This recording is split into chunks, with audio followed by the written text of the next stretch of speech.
Welcome back. I'm here today with Dr. Griffin and Dr. Kiefer from Now Hear This, talking about hearing loss in the older adult on 1360 WCHL. Welcome back. All right, thank you. So I know that we're really here today because we want to talk about what real ear measurements are and why aren't they done on everyone. Could you explain to us what that is? Right. Real ear measurements, in my view and in the view of the audiology community, is that these are the most important procedure that can be done on a patient who's being fitted with hearing aids. And what it is it's a measurement that makes sure that the hearing aid that's in the patient's ear is giving the correct sound to match the prescription that they need. Okay, well that makes sense. So why isn't that done? Well, it sounds easy when you throw it into one sentence. Yeah. But when you're doing it in the clinic, it's actually a pretty time-consuming procedure to do it correctly. Okay. You have to take the time to do it. You have to have the advanced equipment to do it, which is expensive. Sure. And you have to have the audiological knowledge to do it. Okay. So those three things together dissuade a lot of people from doing it, unfortunately. Right now, in North Carolina, unofficially, only around 10% of people are doing that on every patient. That's a small number. That's a very small number. Nationwide, it's about 25%.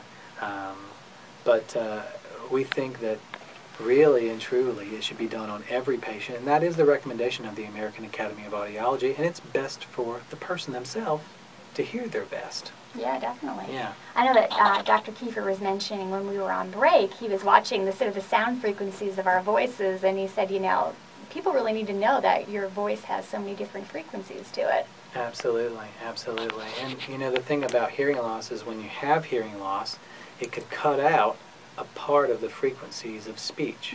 So someone may literally be hearing half of what you say. If you say a sentence that's got 20 letters in it, and then you take 10 out, that's what they might be left with trying to figure out what you're saying. And that was one of the things I remember when I first started in my career was being trained on, is that you don't have to yell at seniors and older adults. Right. It's more to do with your pitch than anything else. So if you speak way up here, somebody may have a hard time hearing you versus someone with a lower voice. Is that correct? Absolutely. Does it tend to be the higher pitches that go first? It does. It certainly does. And other things too, like slowing down the rate of your speech is another major thing that can help a lot of older folks. And coming from the north, I have a hard time with that sometimes. Yeah. And my grandfather, he actually wore 2 hearing aids, and he would often tell me, you need to slow down. Right. You need to slow down. And then when I did, he understood everything I said. So That's it's definitely retraining. So for our listeners, what are the top 3 things that people should know when they're deciding whether they should get their hearing checked or not? Yeah. There's 3 really important things to know. The first is if you are seeing a licensed audiologist. Audiologists have the skill and the knowledge to evaluate hearing loss correctly, refer for medical problems that may need attention, some of which can be quite dangerous and would need immediate referral. And thirdly, the knowledge and the skill to do real ear measurements. So number 1, make sure you're seeing an audiologist.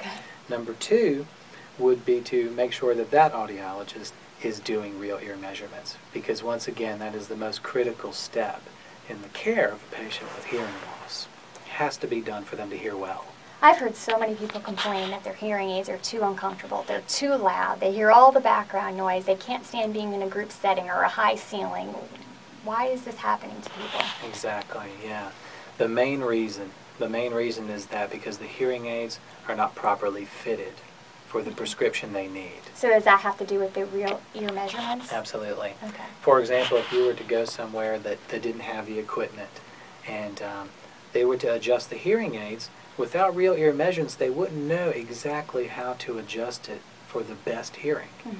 So they're kind of guessing in a way. Okay. It's educated guessing, but still guessing. And go ahead. Dr. Griffin? And I would add to that a lot of people, unwary patients and customers, they've heard about hearing aids and they can be uncomfortable, too loud or whatever, and they blame the hearing aids. And hearing aids have gotten a bad reputation. I would assert, having been in this business now for a few years, and it is not the hearing aids themselves; it's the hearing aid fitting. And if you, as Philip said, if you do a good job of asking those questions up front, you will find the right audiologist that can do those things that you need to have done, and you will be satisfied with hearing aids, because actually they have fabulous technology in them right now that can address nearly every hearing concern. It's a big difference than years ago. Oh, yes. My grandfather was wearing a hearing aid for years and years, and it was probably 10 years before he passed away before he knew that there was a setting on his hearing aid for telephone use. Mm-hmm. Sometimes I think people just don't tell people about things like that. It's amazing. It is, and that is also due to a lack of time, unfortunately, that we spend with those patients, which is something that we're trying to change. Definitely. So now hear this. Why did you start it? Great question. It's been an exciting journey and an exciting adventure here. You could say we're on a mission. The German hearing aid industry, especially the diagnostic and the fitting aspects of the German industry, is advanced. And one acoustician over there, they're called acousticians in Germany, had invented this machine, this device. I got FDA approval on it a year ago, and we decided that we would, in order to accomplish our mission, we would start up the very first audiology practice in America that actually is using this device, which is called an ACAM5. Interesting. And how is it different? How it is different is that it's an all-in-one unit that includes both the diagnostics as well as some of these advanced tools that Philip was just talking about, the real ear measurement, but also some other things that help him an awful lot. One is called loudness scaling. It would get very technical to describe that right now, but we call that true target, and then there's other things such as hearing and noise test. Okay. Well, we are going to take a quick break. I'm here today with Dr. Kiefer and Dr. Griffin talking about hearing loss in older adults on 1360 WCHL, and we'll be right back.